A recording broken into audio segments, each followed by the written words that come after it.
And we are live. Professor Joyce Harper, welcome to Harley Street Emporium and the Menopause Research and Education Fund for our first ever live, which I'm really looking forward to, because this is going to be fun, actually. But before we get to the fun bits, let me just tell everybody who you are, just in case anybody doesn't know.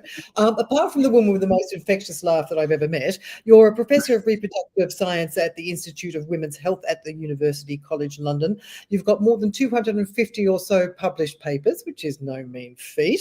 And you're also the co-lead of In Tune, which is a nationwide education and support program for menopause, which is shaping up to be unbelievably well, and we will get to that. You're also an avid afternoon raver and cold water swimmer. You're on your own with that one.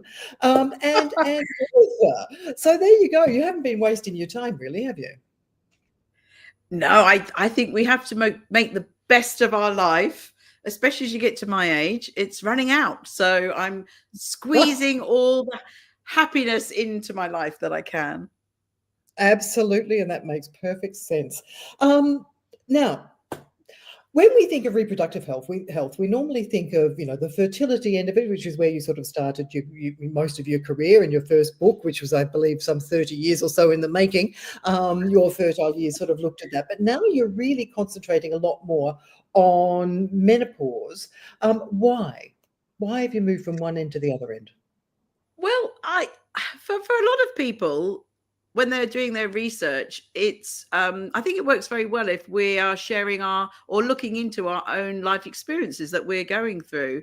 So I must say, when I started working in fertility in '87, I was 25 and I wasn't trying to get pregnant, but I was still a young woman who did want to get pregnant at some point. I was obviously having menstrual cycles, etc. So I was learning all that journey. I didn't think I'd have to go through fertility treatment, but having gone through that, that's why I really wanted to share my experiences, listen to other people's experiences. And now I'm a postmenopausal woman. And when I was going through the menopause, that really sparked my interest. So very much that lived experience of thinking, wow, this is happening. What are other people going through? How can I listen? Is there anything I can do? And I've always had a passion for education. So that's really followed my journey as well. Yeah, absolutely. Now, over the last few years, the narrative around menopause has, there's been a lot of talk, and a lot of it's good because it reduces stigma and all of those kinds of things, and people are out there talking about it. But there are also times when the messaging may not necessarily be 100% correct, and the message of it may not necessarily be always positive. That's something that you've really sort of picked up on, isn't it? So what is it about the messaging that's particularly got under your skin? I am a very positive person, and I'm not someone who's always fluffy and not realizing that there are negative situations, of course, but I always try to see how can we improve that. So, for example, when I went through fertility treatment, I wanted to turn that around and see how can I use that to help others and help myself, etc. So with the menopause, obviously there are some negativity. There women experiencing symptoms that can really affect their quality of life and lead to the problems in their life and with their health. And obviously we need to address those. But there are other situations. There are women who don't have symptoms, and I've just interviewed 51 women for my next book, and I think it was that 8 women actually said the words, "I sailed through it." And I know people don't want to hear that, but there are women that do sail through it. Their words, not mine. But also postmenopause, so many women are experiencing their second spring and loving their life. And we don't give either of those two groups of women a platform to speak. We accuse them of gaslighting. We accuse them of lots of things. And not every time, but sometimes when I put comments on other people's posts saying, well, there is another narrative, and I really get shot down. And I'm not undermining anyone who's going through a really difficult time at all. But I do want us to have light at the end of the tunnel. So even those that are going through a negative time, it might not be forever. Many of those women that have a really difficult perimenopause come out the other end and they do thrive. So I just want to try and put things in perspective, because I think we've had too much negativity and not let any of the positive voices come forward. And there's many of us, not just me, we just want to try and balance that a bit.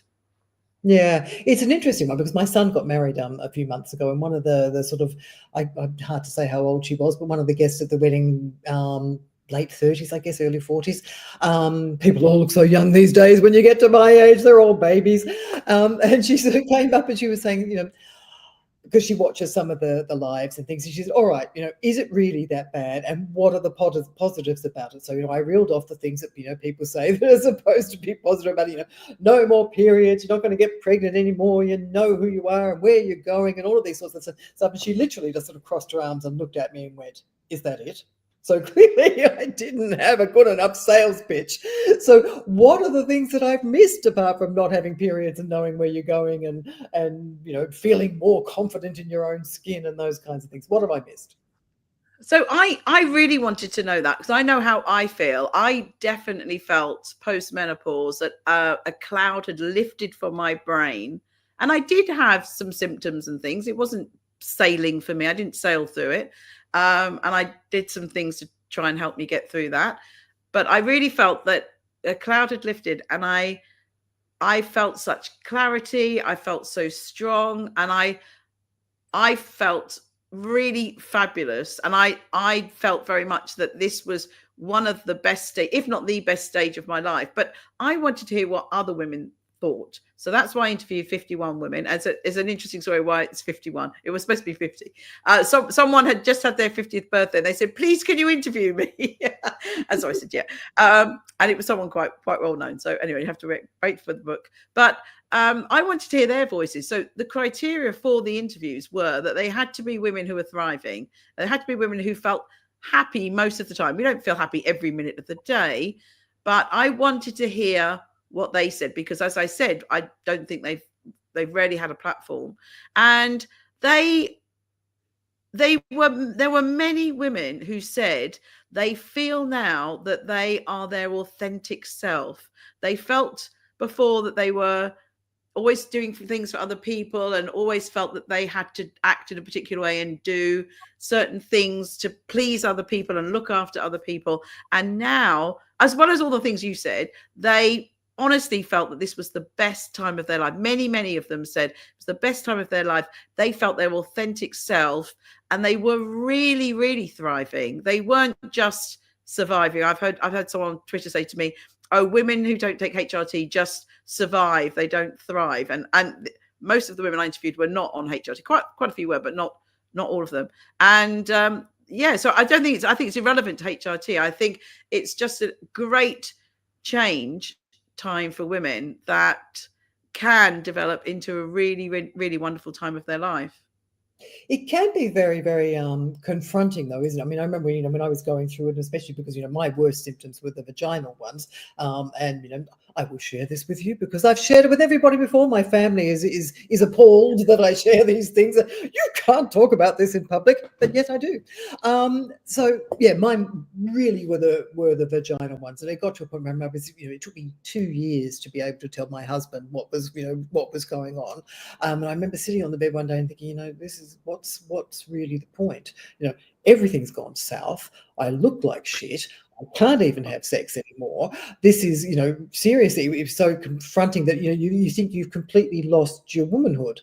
But then I kind of thought, once you sort of get the help that you need, you can move through these sorts of things. So it doesn't have to be a permanent state, I guess is what I'm talking about. But are the women that you spoke to, had they gone through sort of similar things and then come to terms with something, or were they just sort of, as you said, with 8 of them before, plain sailing and it was all fine? Had they gone through a soul-searching reckoning and come out the other side? It was only a handful. No, it's fine. There was only a handful that said they'd sailed through it. I have written the menopause chapter, and I was so overcome by their words. Some of them were suicidal, and they've shared that. Some of them had so many other traumas going on in their life, parents dying, other family members dying, divorce.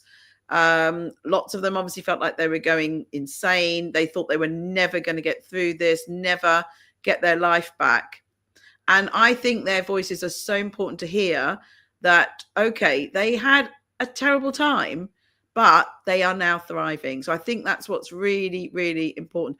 Some of them tried HRT and didn't get on with it and came off it. Some of them tried HRT and stayed on it. Some of them never tried HRT. We had the whole mix. We had a real different array of women with different experiences. And it was such a pleasure to write down their words and share their words. And I think it's going to be really helpful for people to read all different stories about this. So yeah, most of them had a really difficult time, which corresponds with the general population. Most do have a really tricky time, but they got through it and now they're thriving. So I guess the question is, and actually there's one over here from a lady on Instagram saying, well, I'm postmenopausal, so why am I still anxious and having panic attacks? But this is not a medical discussion, this one, but that is something that perhaps you ought to speak to your GP about. But in speaking to them, did they have any particular tricks or trades or secrets or things that they employed to help get them through? Great question. Yes. All of them have really been looking after their lifestyle. So I think whether you take HRT or not, and years ago I did an event. My first event I did for women was called Wellbeing Over 40, and it was all about lifestyle. And we really, really need to take stock. One of my someone I've had on my podcast, Susan Saunders, she said, it's in our hands. I think we all know that what we eat is so important. Our exercise, we can skip it, but if we really want to look after our health, exercise is so important. Our sleep, our mental health, our friendships and community, they are the 5, for me, the pillars of our lifestyle that we really need to look after. And the women I interviewed have really got almost all of them. They're not all perfect women. The one thing they didn't quite sort out, quite a few of them are still struggling with sleep. Not all of them exercised in some way. Some of them didn't call it exercise, but they all did a lot of movement through the day, and they were all eating well. Lots of them have given up alcohol or really cut back on alcohol because it doesn't agree with them. So what they have done is they've listened. They've worked on their body, listened to their body, and thought, right, what's it saying? Okay, I'm drinking this alcohol. I feel terrible. Okay, let's stop drinking the alcohol. What can help me sleep? Okay, the exercise. Some of them have always exercised. Some of them were really struggling, but now exercise. And I love exercise. I want people to find something. There's so many different things you can do. Find something that they really love. But many of them had seen their doctor. So you mentioned this earlier. Women should never, in any stage of our lives, suffer in silence. And I know too many women that with their periods, they were, sort of given the impression, oh, it's a woman's issue. You've just got to suck up and get on with it and don't moan about it. But we're all different. So there's women that've got endometriosis that really, really need help. Women with PCOS, women with fibroids, other issues through our menstrual cycle. And then when we get to the perimenopause, we are all having a different experience. So if you are finding anything that's affecting your quality of life, you really do need to go and get help. And I know that's difficult in today's society, especially in the UK. But women must never suffer in silence. There is lots of things that they can do with their general practitioners. So many things, drugs and other treatments that can really help them, that we must make sure that women get the right medical attention, for sure. Yes, which brings us, I guess, in some ways to education and information for everybody, for medical professionals, which is a vastly important one, because we have so many women who say, well, I went to the GP and they just shrugged and said, well, it's not menopause, or it's something else, or just basically sort of sent them away, which can be very disheartening. In that sort of situation, are there things that you think that can help people when they're going to their GP to say, this is what I've got, what do you think? Yeah, we have this system in the UK that you're only supposed to go to your GP at each visit with one symptom. And that doesn't work in perimenopause because you have a whole list of symptoms. So I think they're getting around that. So I've surveyed thousands and thousands of women. I've done focus groups and interviews with women to listen to their views. The GP was a really big problem, and I've upset some GPs in the past by saying this. It's not every GP, but there are lots of GPs that didn't have the correct training. And the British Menopause Society this year have revamped their training for GPs and health professionals, and they have that in hand. It's been their number one project, and now it should become a lot more efficient. The trouble is, not every GP is going to take it. They're not obliged to take it, but I really hope, we all really hope, that more GPs will have the right knowledge so that they don't dismiss women, don't give them antidepressants when, or don't investigate other problems it could be, like a thyroid or vitamin D deficiency or whatever. So that's number one. But number two, the women themselves really lacked education. And because they lacked education, the most common response was that they didn't join the dots. So they thought they were going crazy, that they had Alzheimer's, that their whole body was, aching and becoming an old crone, and that they had cancer, or so many lists of things. They were really concerned, and they couldn't understand how that big picture, because most of the women knew that there were changes in periods that could happen, but lots of them just thought your periods just stopped. And most people know about hot flushes, but they didn't know about all the other symptoms. So, you talked about dry vaginas and other genital issues and the psychological problems that can happen. All of those things they really weren't aware of. So what's really, really important is to teach everybody, but especially women, the possible symptoms of menopause, so that they can join the dots and they can think, oh my goodness, it's perimenopause. Okay, I'm going to deal with this, or I'm going to go and see my GP, or whatever. So that needs to be taught to everybody. But how are women supposed to do this if they've never been taught? That's a real problem. Yeah, absolutely. Which actually brings us very nicely in terms of segue to the In Tune project that you're pulling together, which is aiming to do that. So briefly, sort of give us a synopsis of what it is and how it's going to work. Yeah, so from the work I've done, and my wonderful co-lead, Shima Tariq, she's a HIV doctor, and she has done loads of work around supporting women with HIV and then women with menopause and HIV. She's done a huge amount of work in that area. And we got together last year and we thought, okay, we've got to design a UK program that teaches women the basics, but also gives them support and further education when they're actually in the perimenopause. And Shima came up with the name. I knew she would. She's brilliant at these things. We've called it In Tune, because we want women to be in tune with their menopause, in tune with their bodies, and in tune with each other, so that we can really get this on the table and get proper education and support for women. So what we are doing is, and I know many people have got menopause education out there now, and Shima and I could sit in our office and write one as well, but we want to listen to more people. Shima's doing some focus groups at the moment with the LGBT community. I'm doing with racially diverse, and I've just done one with breast cancer women. So we want to listen to everyone's voices, because so much of the minoritized people have really been ignored, and things haven't been developed to educate and support them, and they have very unique experiences. And we want to run a Be Prepared for Menopause, which everyone has, but women ideally under 40, so that we can prepare them for understanding the symptoms. And then when they're going through the symptoms, our symptoms program would be that you come for maybe 6 weeks, you learn more in depth about exactly what you're going through, and you get peer support. And we will do this for relevant groups as we need it, different languages, etc. So we're at the beginning.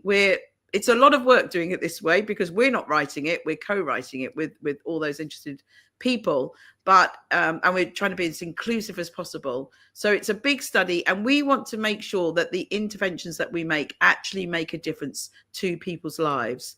So we're not just going to assume that what we're teaching them is helping. We're going to test that what we're teaching them is helping. That is a very important thing. And where and when and how do we think, how far away is this from actually becoming a reality, dare I ask? Okay, so what we've done so far, we set up a brilliant advisory committee, and we're in partnership with Wellbeing of Women, and I've just become an ambassador for them. So I'm very, very proud to be more involved with them.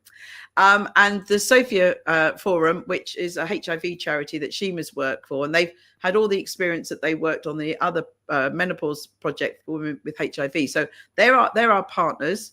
And then we had support from the British Menopause Society and the Royal College of Obs and Gynae. And what we did is in the last year, we've done a survey, which we're just getting ready to submit the data, really useful data that women and people told us about their experiences and how they want this to look. And then we've been doing a number of focus groups. So we've still got a few more focus groups to do. We haven't done neurodivergent individuals and a few other select groups that we're looking at. So the Be Prepared for Menopause, how we've designed it, we asked what everyone wanted to learn. So we've written the curriculum, and then we got some of the experts in the field in the UK. So it's 15 experts, and we've asked them to do just short videos, very short, a couple of minutes, about things like what is menopause, diagnosis, treatments, HRT, CBT, all of those things, lots about lifestyle, sleep, everything that I mentioned. And the program for Be Prepared is now ready, and I've tested it briefly with some audience, and great. And so next year we'll be going on a larger UK tour with Be Prepared for Menopause. It takes a couple of hours, and what happens is that we show a video, for example, on diagnosis, and then we have got some questions for the audience to hear from them. How do they feel about the information we've just told them? Was anything new? Did they have any questions? Things like nutrition, are there any obstacles for them having a healthy diet? And we talk about their specific group, how we can help them. And we hope that they then, in however many years it will be, when they start getting symptoms, they'll identify that and then be able to deal with that the best way that they can for them. So that's ready, running it out next year, testing it next year. But the bigger program for the perimenopause, it's very complex. I won't go into the whole thing, but we need to think about behavioral changes, health economics, inclusivity, lots and lots of things. We need to train the trainers who are going to give that. So it is going to take a few years. We're applying for funding next year to make this as inclusive as possible. We don't want people to have to pay for it.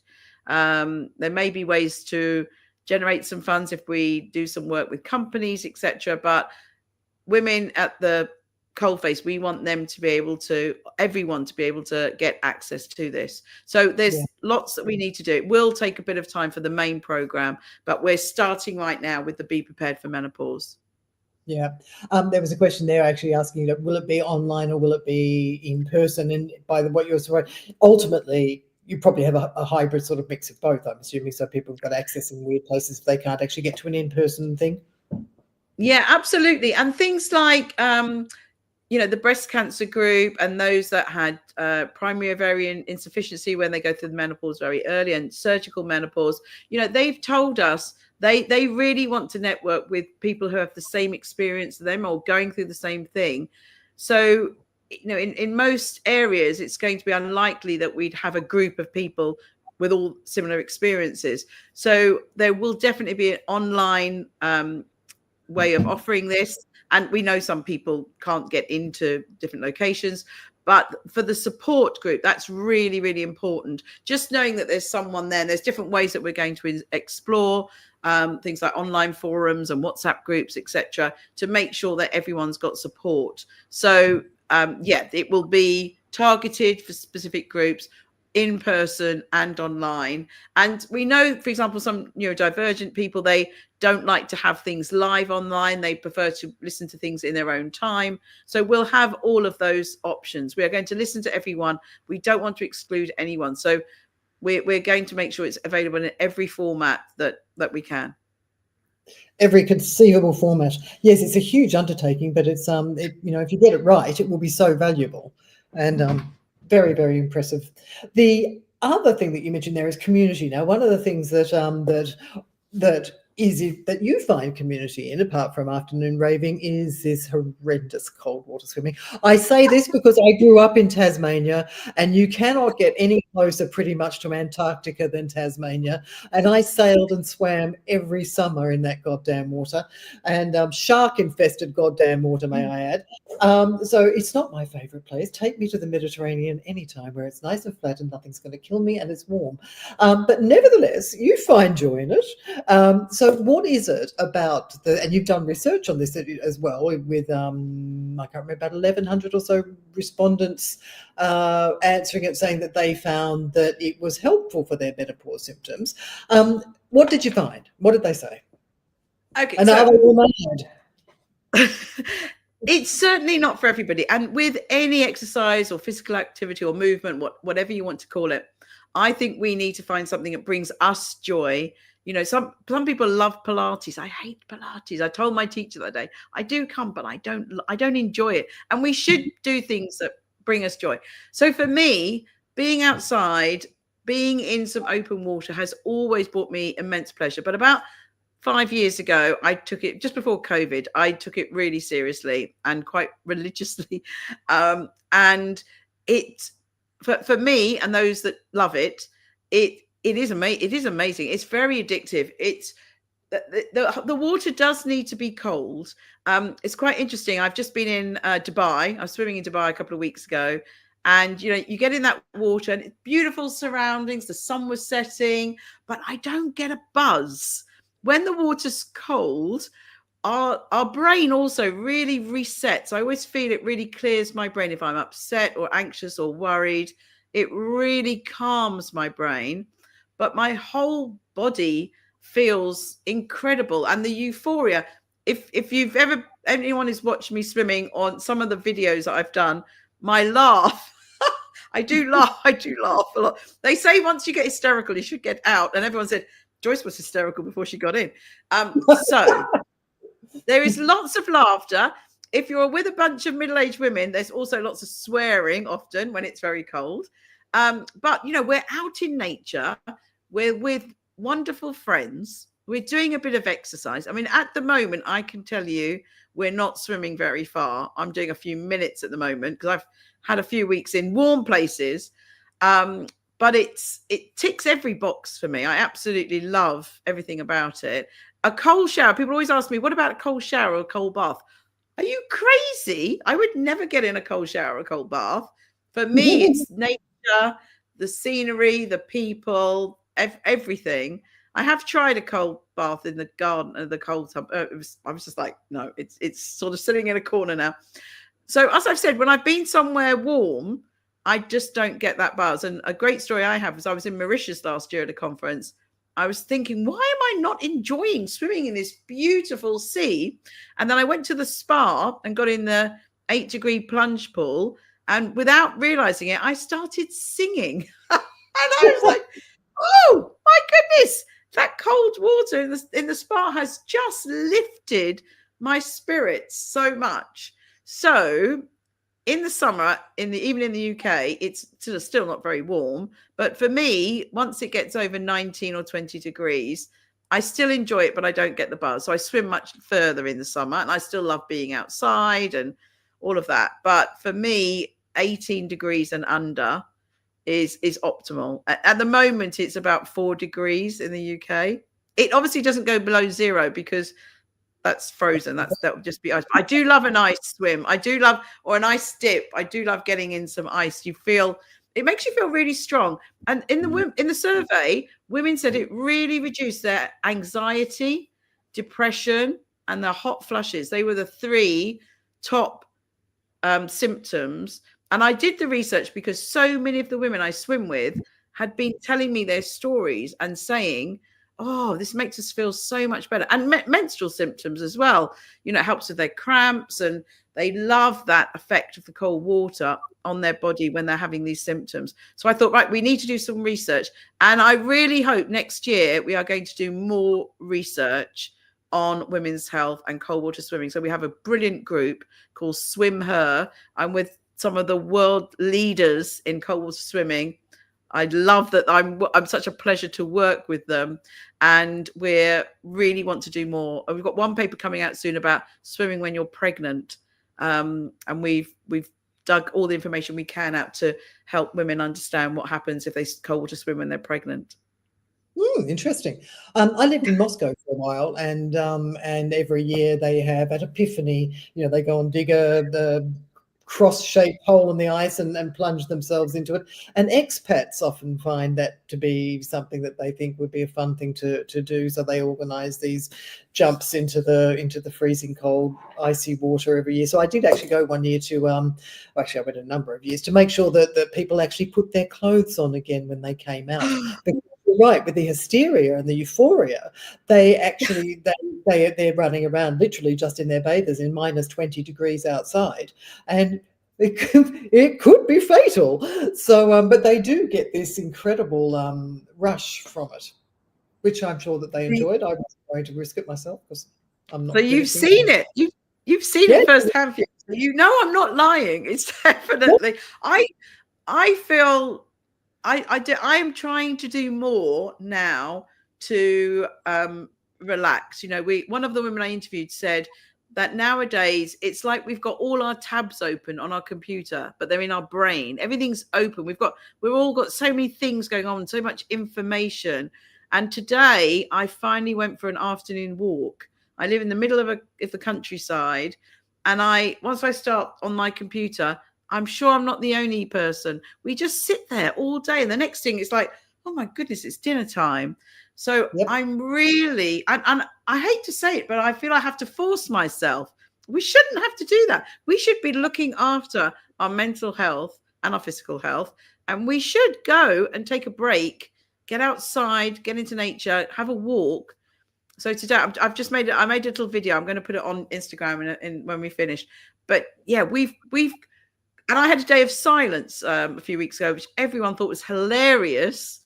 My aerobics, I did go to my aerobics class, and I'm not doing that next time because it was a disaster. But she said, Joyce, it's like Christmas. You're not going to speak. But, I was trying to have a digital detox. We're just bombarding ourselves. And lots of the women I've interviewed for my book said, especially in the menopause was a wake-up call. What are you doing? You are really stressed. And some of them have said, taking HRT is great. It's a really great idea for many, many women. But maybe we should try and listen. Why are we stressed? As well as take the HRT if we feel that's right. But why are we feeling like that? Is it our body saying, hold on, it's all gone a bit crazy, calm down and be still? So almost every woman, not every woman, but almost every woman I interviewed was post-menopause. And they said that when they were in the perimenopause, they wish they'd slow down a bit more. And I'm very post-menopause, and I'm only just doing it now. But I am doing another day of silence on Monday, and I know I'm not going to email anyone. I'm not going to go on any social media. I'm not going to touch my phone. But I am going to write, and I do write on my computer, so it's not total digital detox. But I'm going to meditate more and just be. So I'm going to go for some walks and just be quiet and be still. So I think that's really good for all of us at any stage of our life. This hectic life, let's just take a breather. Yeah, I think so, actually. I mean, I'm sort of quietly laughing at myself at the moment when I'm looking at you, and I'm looking at the number of tabs I've got open across the top of the computer. I've just been given a contract to write a book, and I was thinking the other day, literally when I'm looking at that, it's like having ADHD, because something will ping up and you go, oh, you go down over there, and then you're reading something and I'll have another tab on and you go down over there, and it's like I'm constantly going down rabbit holes and cannot concentrate on anything. So I think you're absolutely right that it's probably a good idea to actually have those times where you just shut it down, because I'm actually thinking I'll actually take the book and I'm going to write it on another laptop that doesn't have any connection to anything, and just so I can actually take the phone away, no notifications, lock them somewhere. Otherwise I'll never get anything done. It just won't happen. I'm trying to go away from the house when I write and not have a signal, and just write. I did that really well in the summer, and then I don't know, chaos has happened. So maybe on Monday I should get in my van and just go somewhere. I did write in some beautiful places. We had a swimming conference a cold water swimming conference on Lake Windermere, and I was just like, oh, why aren't I here every day writing? It was just so, I couldn't believe what I was looking at. So I think I might have to do that on Monday. That's a good idea. You know, I just tried to count them. I think I've got 30 tabs open on Chrome. Yep. Yeah, I think I'm beating you. My husband actually shut them down the other day. He said, I can't work like this. And he shut them all down. And I actually burst into tears. How bad is that? Because just the number of things that I thought, oh my God, all of those passwords I've got to now remember to get back into all of these things as well. It just freaked me out. So anyway, there you go. That's how bad I am. Other things. So basically, when it comes to the book, then I'm guessing if you've spoken to all these people, they've had these things, it's going to be quite self-helpy then. Yeah, I think it will be. It's very different to my last book. My last book, which, as you said, took almost 30 years to write. I started writing it in 1987, published it in 2021. It was quite sciencey, and it was all about your fertility and all the myths and the bad science and things that we've extrapolated from nowhere, etc. But this one is going to be very gentle, and it's going to the two chapters I've finished are sex and menopause. So it's got some facts and some information from other people about sex and menopause, and it's interspersed with the beautiful, wise words of the women that I've interviewed. And I know I'm biased, but I just love their wisdom. They were amazing. And, you know, some of the interviews took almost 2 hours. One of them took longer. I won't they know who they are. But they just had so much wisdom to share. And I didn't know most of the women. I'd never met them. And they gave up all this time and were very passionate about sharing their experiences. So I really, really, really can't wait to. I'm trying to write it as quickly as possible, but tabs keep getting opened.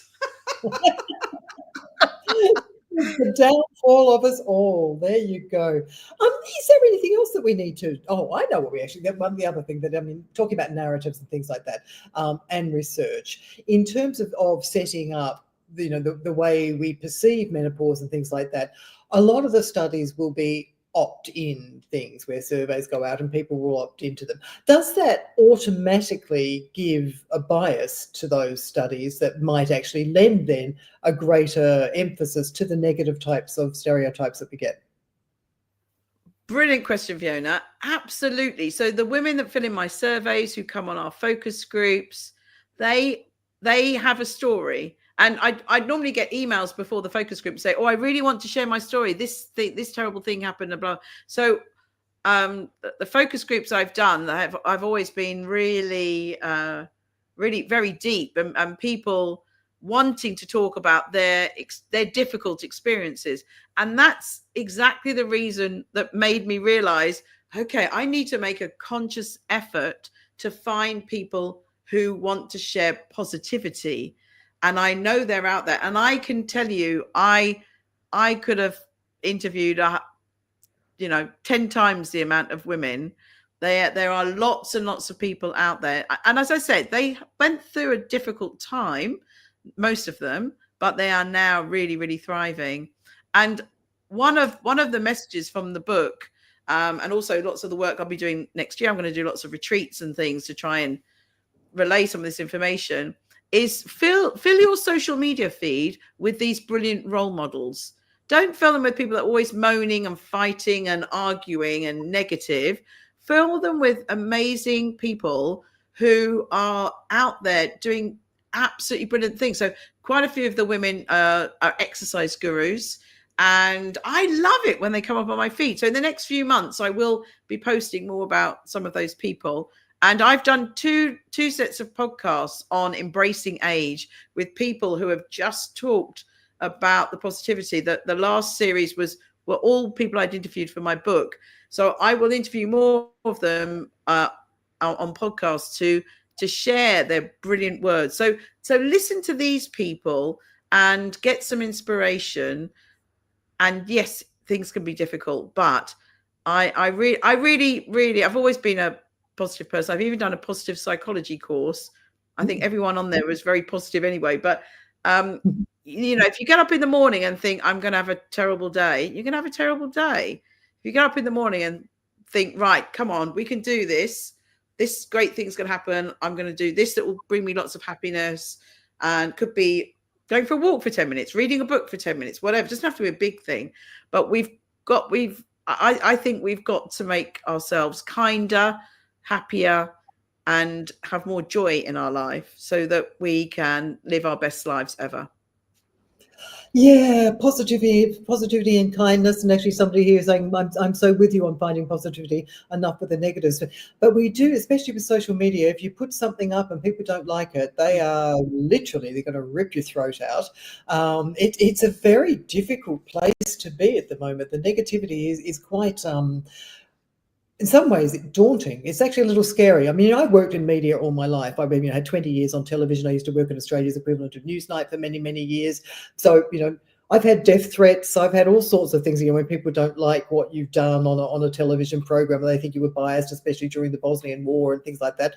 Everybody wanted you dead, and that actually, to me, I thought that's kind of good. Everybody wants me dead, so at least I must be balanced. So that's one good thing. If they on every side wants me dead, that's a good thing.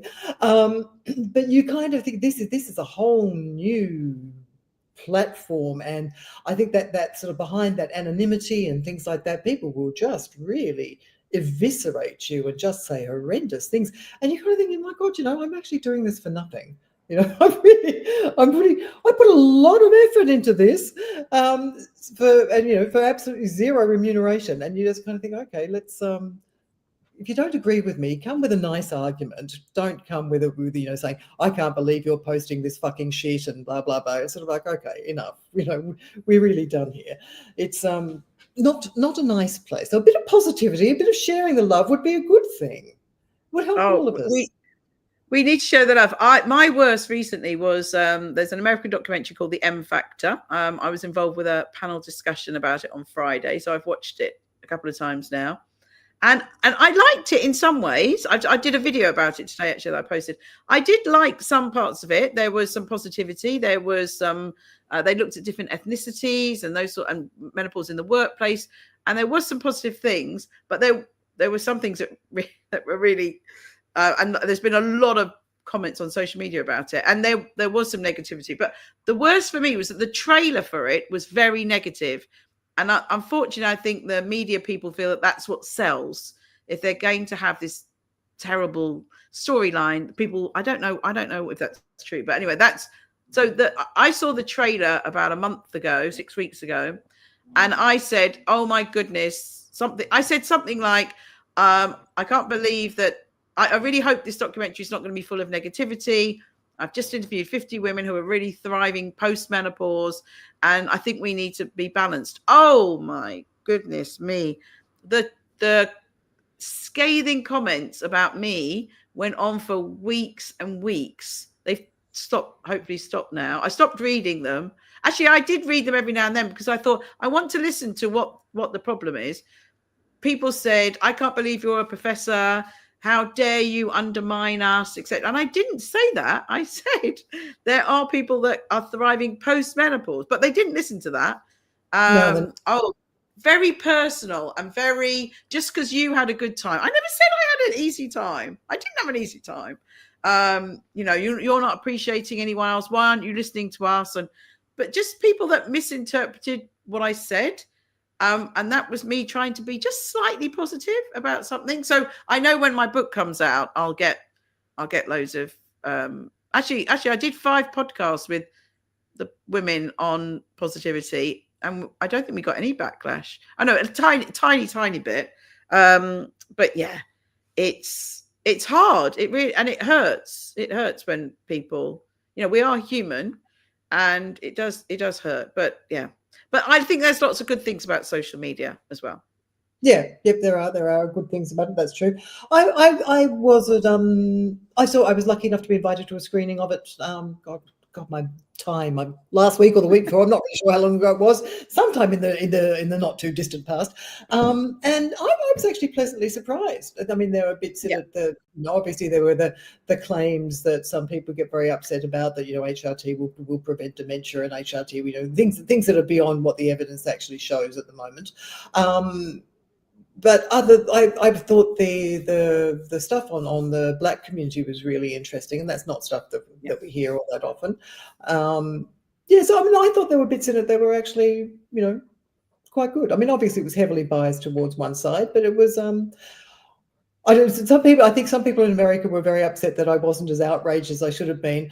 But I think that we've heard so much of this for so much longer than they have. So our outrage level has probably sort of come down a little bit, while they're still sort of like, oh my God, you can't make claims like that. They're unbelievable claims. So they're a little bit more upset than we are. I think interestingly, I read everything that people were moaning about, and I think everyone came at slightly different angles. Some people were very upset by the urologist that said some very incorrect things about you can take HRT no matter what, and testosterone was going to cure everybody, which I didn't agree with lots of what she said. But some people, there were different things people got concerned about. Oh, the thing about the cups of coffee. The two things that really annoyed me were the cups of coffee, saying that when you're having your menstrual cycle, it's like you've got your estrogen levels are really high. It's like having 6 cups of coffee, and then when you're post-menopause, you're like having 1 cup of coffee. That's really incorrect. If you look at the graph, actually, my international group that works on reproductive health education have put information about our menstrual cycle leaflet that is free on our website out today. And if you look at the graph, I've posted it as well. If you look at the graph of estrogen during your menstrual cycle, it's really low at either end. It's only high in the middle. So it's only like having 6 cups of coffee around the time you ovulate. The rest of the time, your estrogen's low. It's not high between puberty and perimenopause. It's not at all. So that was really misleading. And I really am a bit of a stickler for language, and I really want us to use the terms perimenopause when we're having the erratic hormones before our periods stop, and when most women have problems with hot flushes and psychological problems and other issues. And then menopause is when we've been 1 year without a period. And then I really like saying that we are post-menopause. I'm a post-menopausal woman. And I think for the majority, not for every woman, but for the majority of women, post-menopause is a totally different stage of their lives. But they want to call it menopausal, so that you're then a menopausal woman until you die. And I've even had a bit of discussion with Jen Gunter, I normally agree with, and she said, no, in America, we don't say post-menopause. And that's not the textbook way of it. And I find that one day in a retrospective diagnosis, and after that day you have to be post-menopause. They said at the beginning, and they some of them did say it again, but most of the women in there, everything they were talking about was menopause, which means when they were talking about hot flushes, got muddled up with when they were talking about post-menopause, because they call it all menopause. So for me, that doesn't work. And I think we need to differentiate the stages, because that just makes everything more confusing. So I want us to keep to the textbook definitions of those 3 stages. So yeah, I found that a bit annoying, but it was pretty, overall, it was definitely better than the 3 documentaries we've had in the UK, to be honest. Yeah. And I guess if people want to watch that, I think, because I've had a few people say after I posted about it, saying, well, where can I watch this? And I think if you download the PBS app, you might be able to watch it on that. I think that's probably the only way you can watch it in the UK at this stage. I might be wrong. I did try to access it on their website and it wouldn't work. No. But then the group that I was doing the talk for, the Cambridge Femtech Society, they got me a viewing of it. So yeah, I don't know if anyone figures it out. Let us know, because I would like everyone to watch it for sure. Yeah, it's interesting. Brilliant. Have we left any stone unturned? Are there other stones to roll? No, I think we've sort of gently covered everything. Excellent. And by the way, when I swore back there, that was quoting the last person who swore at me, by the way. So that wasn't me just swearing for fun, as I normally would. Well, I was being yeah. very good not to swear. Yes, you've done very well. I Now, have. if people, when do you know when your book is coming out? How far away is it? Do you think people want to get hold of it? Is it a long way away? I really want to finish it by March. I don't know if I can, but even if I do, we're then going to get a publisher. Well, hopefully get a publisher before March. I really, really, really want it to be out next year, but that's, you know, I don't know. Publishers take a long, long time. They shouldn't take a long time, but they do. So I would hope, but I am going to be doing lots of events next year where I talk about it. So I'm doing several retreats. I'm at the big retreat festival talking about some of this. So I will be out and about doing lots of talks and sharing some of the wisdom before it comes out. But you'll have to, you know, read the whole book for the whole wisdom of the 51 amazing women. Brilliant. Excellent. Look, thank you so much. I will speak to you at a later date. So thank you very much for joining us, and I'll finish this off. Take care. Bye.